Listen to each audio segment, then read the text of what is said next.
Friends, कभी कभी सब्जी बनाने के लिए कि मन नहीं आता, तब ये ट्राई कर लीजिए। बहुत आसान तरीका, बहुत टेस्ट में। आप कैसा बना देगा दिखा देगा।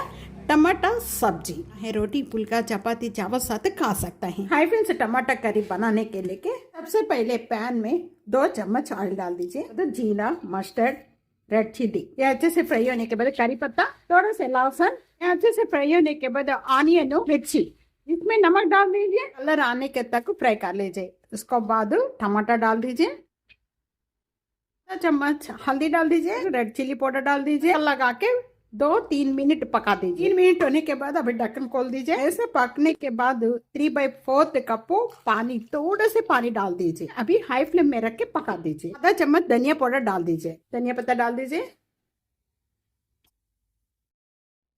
टमाटर सब्जी एक बार ऐसा बना के टेस्ट कैसा जरूर कमेंट्स में बता दी। अगर चैनल पसंद होता है तो सब्सक्राइब करना ना भूलिए। Thank you.